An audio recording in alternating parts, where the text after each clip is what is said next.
Life was full of trials, tribulations, joy, sadness, happiness, life, and death. Those are the things I learned as life went on. It helped me not only to be a man, it helped me to be a good father, a good husband, a good friend, and a good helper for those that were weaker, that needed other social support.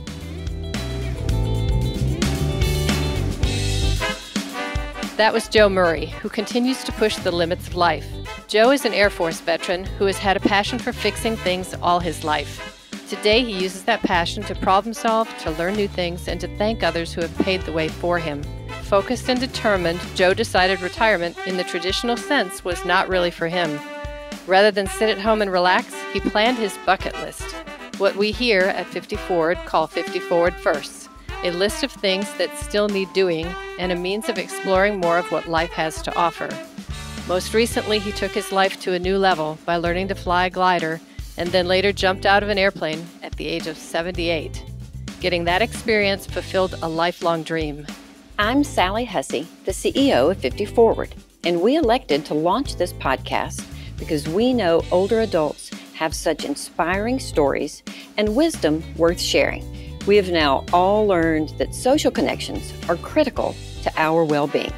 This podcast is made possible by 50 Forward, the leading resource for adults 50 plus in Middle Tennessee who seek to live longer, more fulfilling lives. You're listening to Squeeze the Day, where we talk to extraordinary people over the age of 50 who are living their best life now. Their stories of a well-lived life are both inspiring and encouraging to all of us as we seek to navigate a meaningful and purpose-driven second chapter in our life. I'm Susan Sizemore, Communications Director for 50 Forward. So let's get started.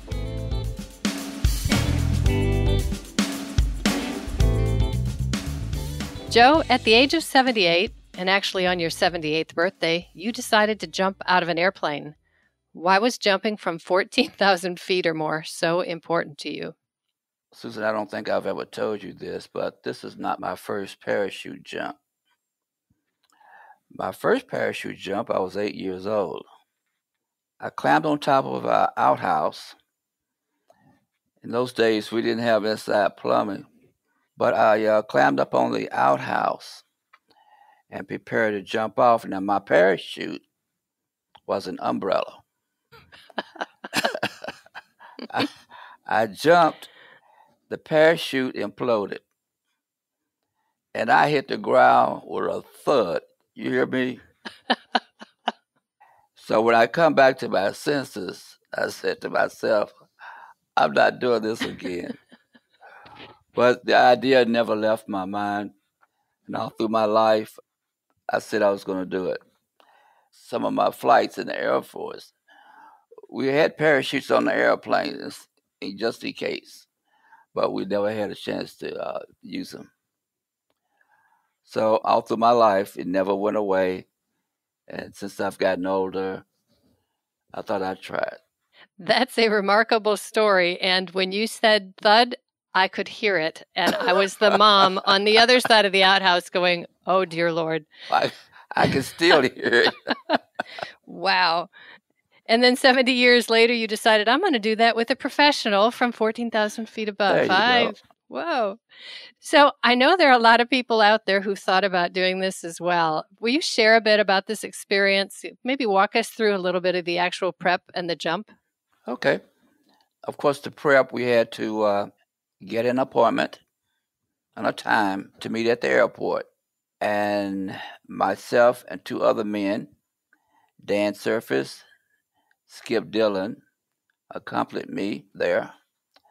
The process was going through filling out a lot of paperwork, showing an ID, and signing a waiver that if you do not make it down successfully, they would not be responsible. Plus, my insurance company don't cover it because of that liability.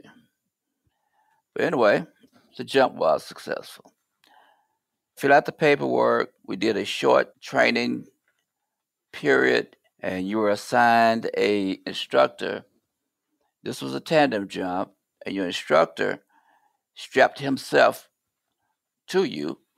Okay, he was behind you, and he would strap himself to you. My instructor's name, my memory is not as good, but I remember his name. It was Frank, and I was weighing like 230 pounds, so he was a pretty hefty guy to jump with me. So we loaded up and flew to 4,000 feet. It was a nice ride up, and the higher you got, the more attention was there. Okay, and I kept asking him, "Well, how high is it? How high is it?" He said, "Oh, it's 10,000, or 11,000." So he said, "Okay," and the pilot rang a bell, and he said, "Let's go." So the door flew open. You can imagine all the air flying in there, and all the excitement. So we lined up at the door. Skip was the first one out. Poor Skip, I could see his eyes. Oh, He was the first one out. Dan was the next one out, and there was some more people there. I was the last one out with Frank, and we got up at the door. I stuck my feet out. He said, "You ready? You ready?" I didn't answer. He just shoved me out the door. But we free fell for about 5 minutes. He opened up the chute, and then we glided down for the last 7 minutes. It was an awesome experience. It's hard to explain, but it was really an awesome experience. Sorry you didn't get to go with us. You thought about it, didn't you? Yeah. I thought about it for a minute. And I have to say that part of the reason I didn't do it was because it was part of the Bold and Golden Men's Group that's been formed at 50 Forward. And I know that you guys Right. support each other so well. And because that was kind of your first outing, I didn't want to be that girl who pushed her way into the boys' group. But That's a good out. tell me a little bit about the support of those guys for the jump, though. Really, they had no idea until you mentioned something, right? Yeah, we had a luncheon, like a senior luncheon, and it had to do with age and getting all the gusto out of life. Okay, and it was quite a few people there. And by me being interested in flying, I was asked to give a few words about things I've done in life, and I shared with them, don't wait too late. Start doing things now, because after you get over 50, things start winding up. Okay, so enjoy your senior life. There's still a lot out there to do and to enjoy. And I explained to them that I was going to take a parachute. And we had two men jump up right there and say, "Oh, I'm going too. I'm going too." I said, "Oh, that's great. I had to go by myself." But we all were part of the men's group. And so we got together and planned our trip and everything. And we went out and got prepared that day. I'm not going to give it any names, but I got a little humor for you. Okay. We went and signed up. You were there. Oh, you need to share this story. I know where you're going. Oh, you going? One of the guys forgot their license, and they wouldn't let him jump. So he said, "Well, you guys go ahead and jump today, and I'll come back later." And I said, "No, we're in this together, so we'll just wait." So about a week later, we went back. And it fell on my birthday. I really didn't realize that until we got there. So we made our jump very successfully. And on the way back, he said, "I found my license." We said, "You did? Where was it?" He said, "Well, the first time we went out, I took me an extra pair of underwear. I guess you know where I'm going with that story. I took me a pair of extra underwear just in case." But we didn't tease him about it. We just, well, don't do it again. The moral to the story is boys will be boys, and seniors do have senior moments. Yeah. And without a doubt, the fact that you made 2 trips down there, and I remember even when that individual was trying to find his ID, he was trying to talk a neighbor even into breaking into his house to find his Right, IDs, to right, send a right. photograph to make it legit. And the fact, but there were a lot of pieces of that story I hadn't heard. Thank you for sharing those. Okay. Fabulous. That brings to something else. I know women have a lot of circle groups and places where they come together and support one another, but men don't usually do that much. And I know that even with the group here at 50 Forward and your men's support group, and then even the relationship building you've had in your past, like being a veteran of the U.S. Air Force, tell us a little bit about building friendships and how that continues to help you today. When I enlisted, I was 17 years old. My mother had to sign for me. So I did my basic training at Lackland Air Force Base in Texas for 6 weeks.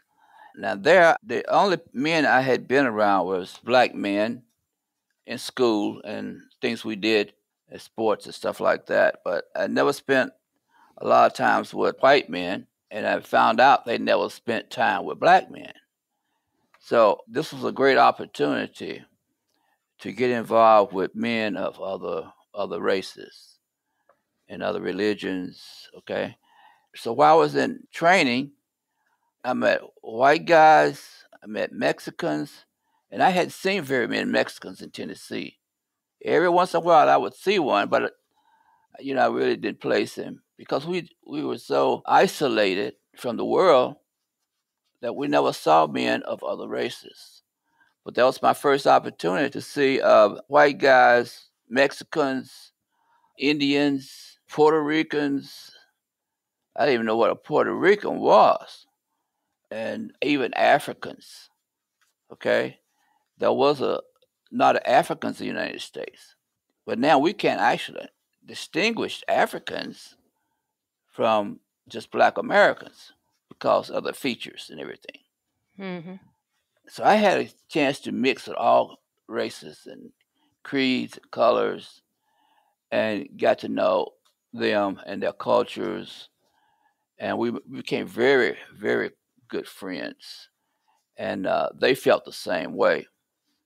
There wasn't a problem in basic training as far as racial discrimination and anything, because it took all of us to successfully get out of there. Okay, and it was rough. It was a rough sessions, but that's what brought me closer to relationships between men of all creeds, all colors.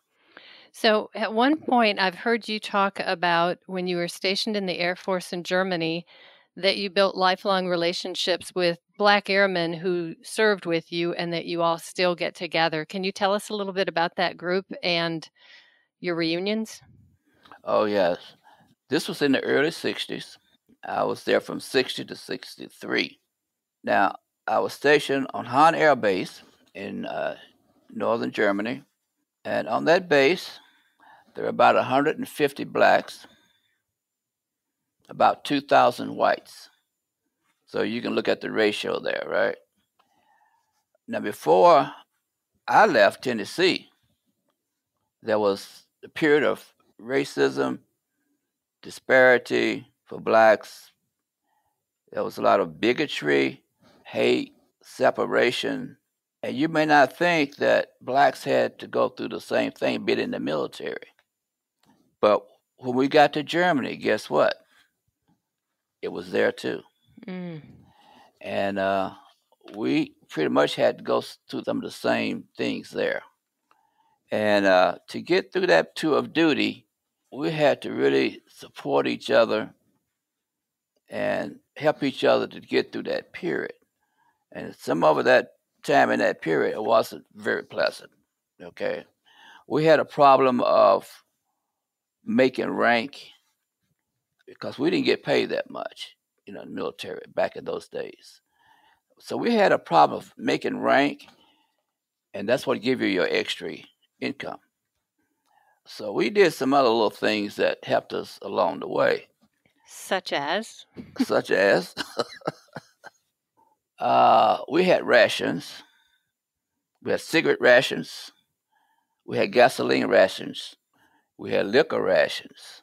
And what we would do when young airmen come over that didn't smoke or anything, we'll hustle their rations from them. Okay. And then we learned how to do a little, I guess you would call it, a little underground. Commerce. Yeah, I guess that's good. Commerce. Just to give you an example, a carton of cigarettes will cost $1.25. If you were successful to get this much out of it, you could get anywhere from $2.50 a carton to $4 a carton. So there was a place that we would go on the weekends and we would carry our little bags with us and we would exchange that for Dutch marks. That was a pretty good exchange. So we did a lot of that. Some guys got caught, but you really had to know what you were doing. Now, we became very close friends, and that friendship extended back to the United States.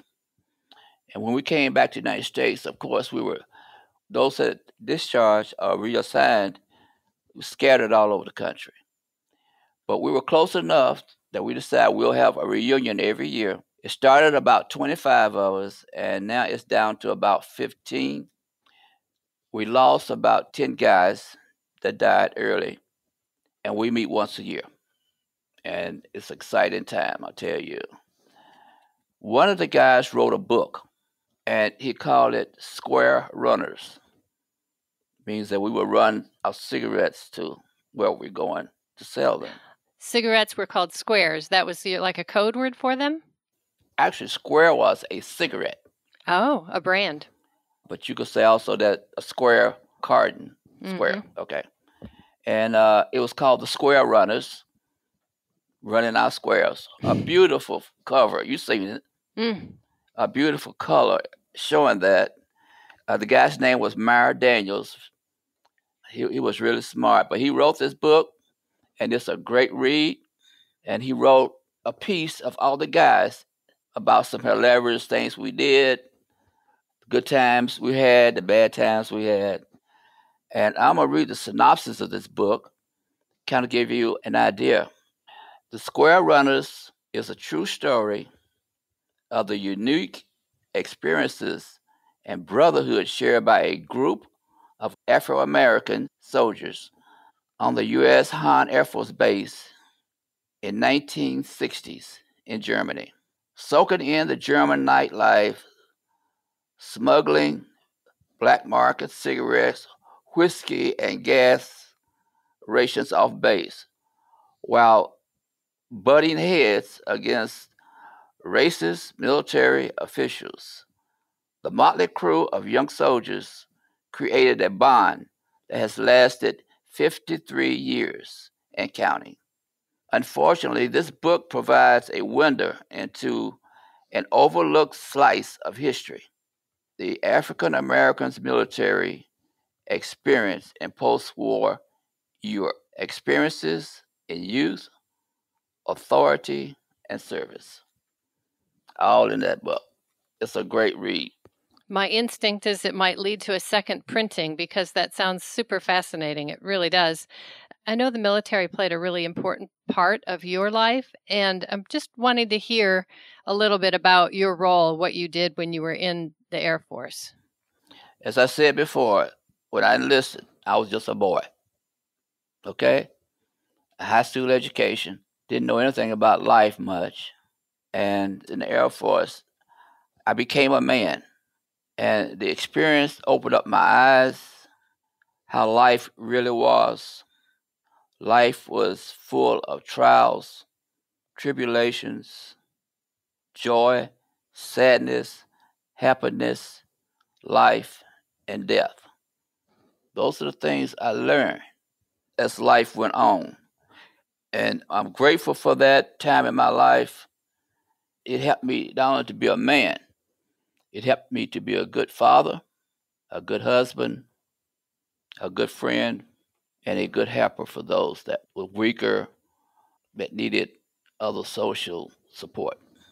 So you were a mechanic in the Air Force, I believe, and also worked closely with pilots, but you never really got to fly. And I want you to tell us a little bit about that. Okay, as a child, I first saw my first airplane in the sky. I was about 3 years old. I had no idea what it was. It was just something up there made a lot of noise. But as I got older, I wanted to fly.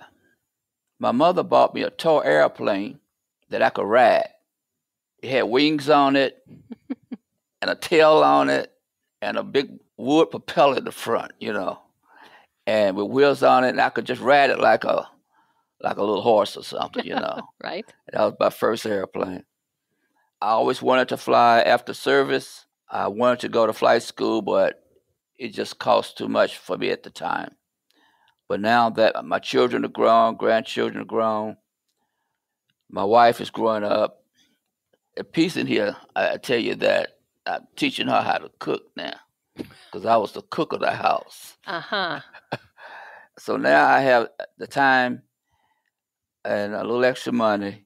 So I started going to some ground flight training. To give you an idea, an hour of lesson or a lesson costs $100.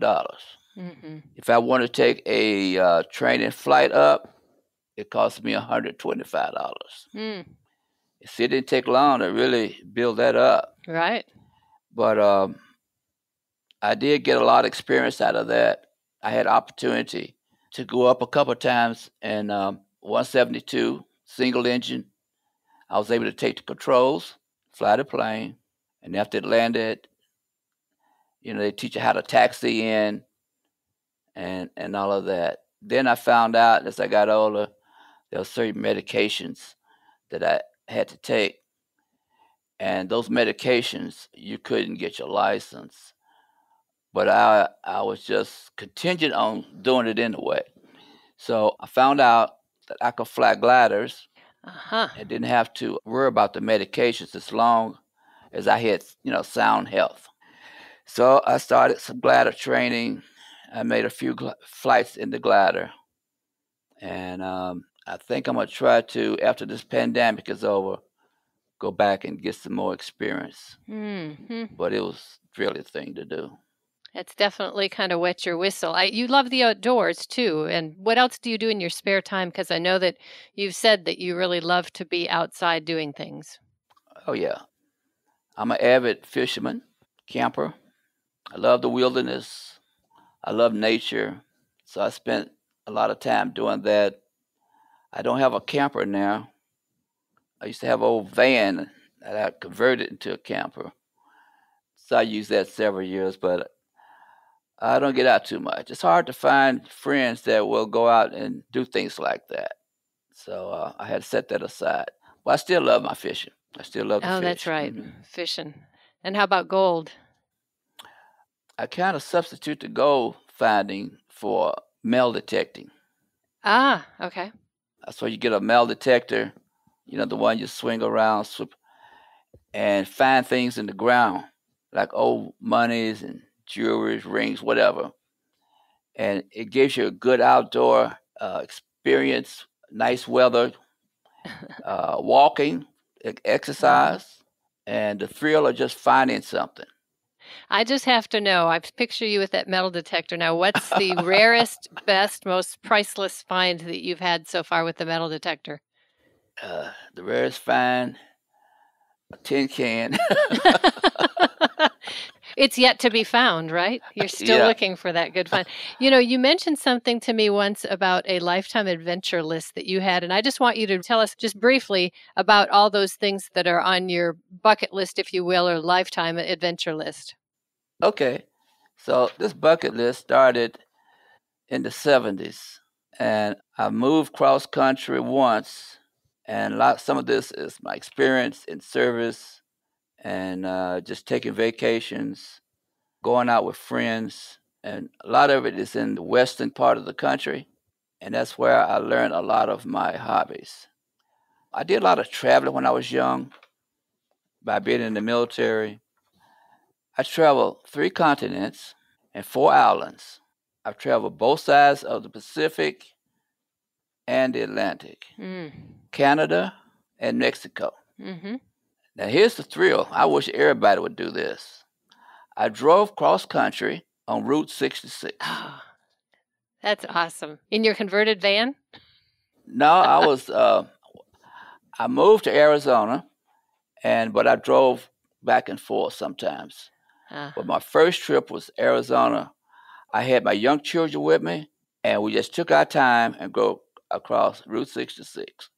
That's cool. We hit some of the Indian reservations, petrified forests, pastel mountains. It was just a great trip. Sounds fabulous. Yeah, it's awesome. I rode the Colorado Grand Canyon River all the way down to the dam and back. Did some fishing in that. To go down through the canyon and look up half a mile up to see those cliffs is awesome. Beautiful. I love the outdoors, and I always wanted to go up in the hills, Arizona, and I would go up sometime and find those old mines that people had dug and gave up on it. Mm-hmm. And I visited a lot of those. I don't know. You do some things when you're young that you would do otherwise. I'd be at that desert with a couple gallons of water, no food. Wow. I'll be blessed not to break down out there and nobody could find me. No kidding. Yeah. I learned to pan go. Uh-huh. We'd go on trips and go down in those small canyons with the creeks and get down there and pan go. Did you find any? Yes. Awesome. Yes. I had a little vial of maybe ounce at one time. Yeah. Cool. There's a place in the country called Four Corners. It's one spot, and you can stand on that one spot and cover Arizona, Utah, Colorado, and New Mexico. And they've got a big marker of some sort? Yeah. Yeah. And it sits right on the corner of all those four steps. And you can successfully say that I've been in all four states. And also took a train ride up into the Colorado mountains. Oh, man. Awesome. And when you get to the top, there are gold mines up there. And you can go up and look through all those places. But on the way to the top of the mountain, you're on the edge, okay? Mm. And you're looking down to see all the rivers and everything down. Wow. It's a scary thing, though. I always wanted to fly, so I did learn to fly a Cessna 172. Nice. I learned to fly gliders. And number 10 is my tandem dive. Well, that's awesome. So Yeah. I have to ask, what's next on that list? I've always wanted to be involved in a humanitarian movement Mm-hmm. and demonstration. A demonstration that was not violent. But it's hard to find that now without violence that creep into the demonstration. And one of the demonstrations I always wanted to go to was at the border when the demonstrations went down to demonstrate against taking children away from their families Mm-hmm. and then caging. Mm. Of course, that was just a wrong time for me. Right. But I'll find another one, though. So that's it. Wow, what remarkable adventures and accomplishments. And I feel certain something safe will come up in your future where you can make your voice be heard, because this is such an interesting time for all of us. And I wanted to ask you, when you started kind of down that road, I'm curious to know, what do you miss most about gathering with people in today's time of COVID? I miss the social life. I miss being out with my wife. I could go out and go to restaurants and just drive around, not fearing to be in the midst of crowds. I miss having little house gatherings with my families and friends. And it's just so isolating. After a while, it starts to have effects on you. But it's good to be strong, stay focused, because this is a dangerous, dangerous disease out there. And my church, we're having church services outside, spread out. And I have underlying conditions So I have to be extremely careful. So I look at the church service on YouTube. That's great that they're doing that now, though, isn't it? I Yeah, mean, it's a good way to bring things to you so you don't have to take any risks. right. So, with 50 Forward and with our centers, we've been doing some outdoor activities as well. Hmm. And I know that not only are you a community volunteer here and you worked for the agency at one point as well, but tell us a little bit about what you felt when you attended a beep and greet. Oh, that's awesome. So, tell people about a beep and greet in case they don't know. You remain in your cars, but you come inside. The committee has lanes set up that you can drive to different stations, okay, that they have set up for that time.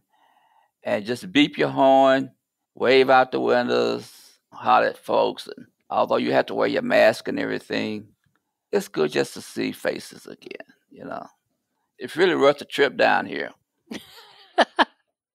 I want to know a little bit about. I find that you've got such a zest for life, and that's one of the things that when I first met you and we got talking about all the things that you've accomplished and really putting together your list of things that you want to do in your lifetime. You've also talked to me a bit about mentoring the next generation and leaving a legacy for your family. What does that all look like to you?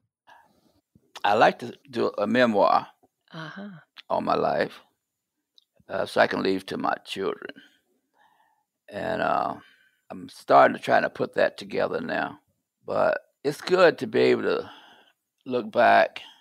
Well, if I'm not here, my children can look back and say, look at Pop go. What's he doing now?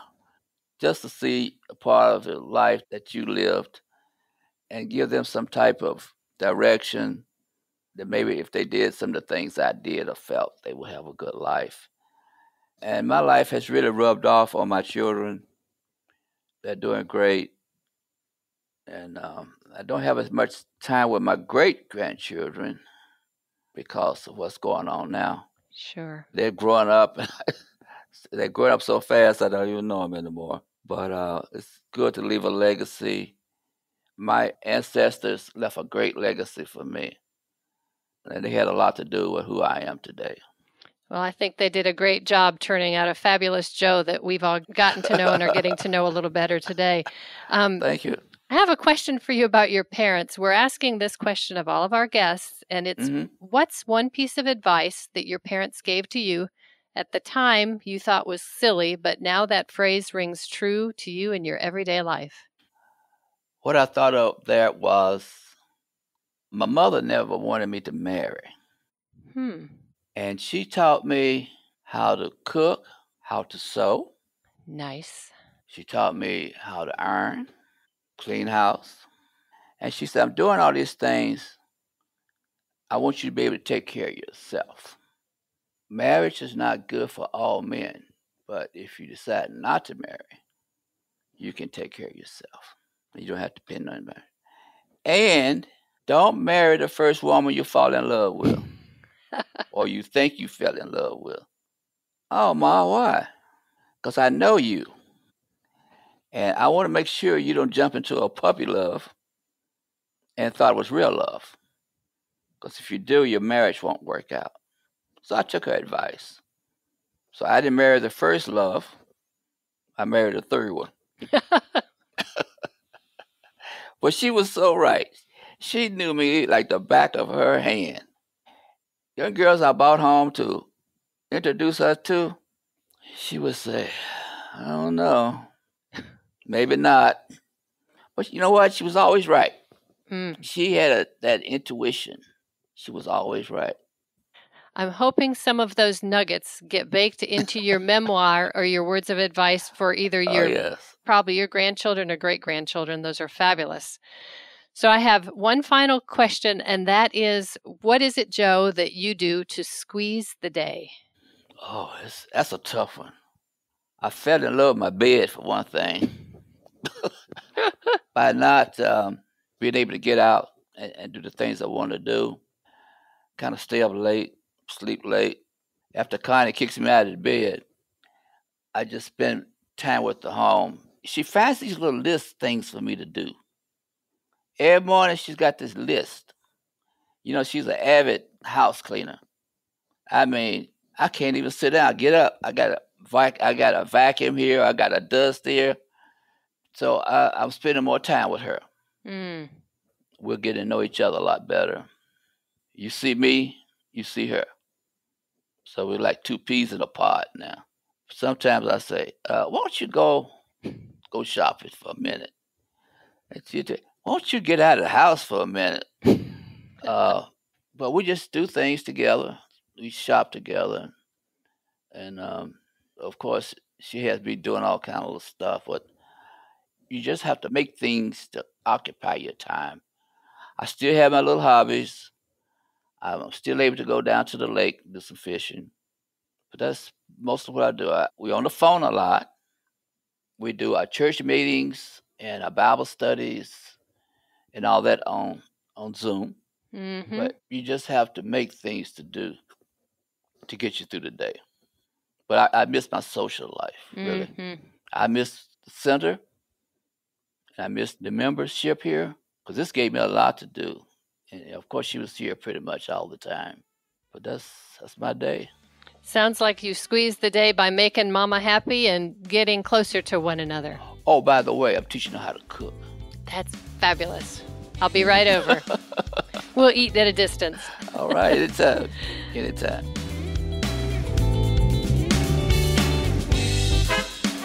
Thank you for joining us today. What an amazing life of leadership we're witnessing from interviews and stories such as yours. Now we challenge everyone listening to go squeeze the day.